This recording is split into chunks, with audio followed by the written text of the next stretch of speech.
если не ежегодно, но в течение 10 лет 2-3 случая, когда температура достигает 40 градусов, обычно наблюдается. Что касается 2015 года, в Дарвазе уже было 4 дня с температурой 40 и более, достиг 42 градусов тепла. В городе Хароге температура 35 – это максимум для этого региона. Но в этом году температура в районе города Харога достигала 38 градусов тепла. Не только вот эти пики температуры, да, были как бы следствием того, что потом мы вот наблюдали вот эти стихийные явления в районе Шурнана, Панча, Дарваза, Рашского региона и Шахристанского региона. Но продолжительность вот этого процесса, основная причина вот возникновения или того, чтобы вот там наблюдалась такая погода, это продолжительные дни, когда территория Средней Азии находилась под влиянием легкой термической депрессии. در تحقیقاتی که سال 2014 و سال 2015 گذرانده شدند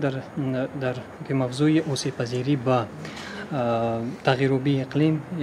یعنی مردم چه خیلی آسیب‌پذیری مردم توجهی به تاثیر تغییرآبی اقلیم گذرانده شد و اون در 3 ناحیه ولایت مختار کردستان بدخشان و 4 ناحیه افغانستان بدخشان گذرانده شد. نتیجه های تحقیقات نشان دادند که در طی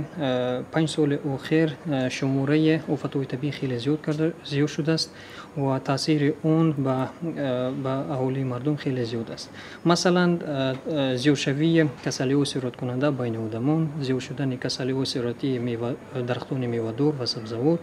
و اینچنین این با کمشوی حاصلنوکی زراعت‌ها میرساند که عموما همه به تاثیر بود و باش مردم تاثیر منفی میرساند. سناریوهای گوناگون مدل‌های گوناگون متماتیکی که در نتیجه تحلیل‌های گوناگون و مدل‌های گوناگون که در سال‌های اخیر مرکز آب‌سنجی و آگنتی آب‌شناسی یعنی که با وسایل کار میکنند، این سناریوهای گوناگون اقلیمی نشون میدهند که در طول 10 سال‌های نزدیک یعنی که تا 2005 احتمالات بلندشوی حرکت هوا در وادی تا 1.5 درجه و در قسمت‌های کوهی و بلندکوه تا 0.6 درجه در نظر است. اگر چنین احتمالات در سال‌های نزدیک یعنی که به قید گرفته شوند و چنین پیشگویی که از حساب مدل‌های گوناگون که ترتیب داشته شدند درستی اونو یعنی که به قید گرفته شود، این احتمالات رخ دادن یعنی که بویایی که بسیارتر زیاد شدن مقدار آفت‌های طبیعی که از حساب بلندشوی حرارت هوا و در سال‌های علایده از حساب بردن بورشات‌های سیلی که در ماه اپریل مای اساساً به قید گرفته میشن زیاد شد. استراتژیایی که حاضر ما درباره اون کار کرده هستیم و اساساً فکر عقیده های ما در اخبارات سیمی ملی تاجیکستان در شده است. این حجت حکومتی می باشد که در آن زیاده از 60 نفر عالمان جمهوری تاجیکستان اشتراک داشتند و این یک در دوام 15 سال یک گروه با میان آمده است که آنها نوابسته از جای کار، نوابسته از مقامی که در چی هستند، چی مقام دارند، اونها با این کار مشغولند و در واقع اولای خود ما با چنین خلاصه اومدیم که باید که یک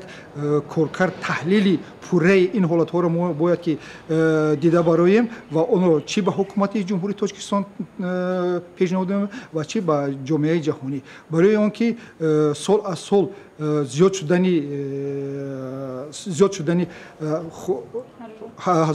حرارت و چون که اخبارهای جهانی نشوندن موافق تحلیل های ناسا در چند صد سال اخیر این خیلی تغییرآبی اقلیم یکمی برده نمیشد. یعنی که این عالمان رو وادار میکنند که بی‌طرف نباشند و سهمگذار باشند. برای همین هم این اقدام ما با آن روان شده است که خسارات را کم کرده شود و پیشگویی این خیلی نامطلوبی ها رو باید که ما پیشگویی کنیم و اولا تلفات جانی رو کم کنیم.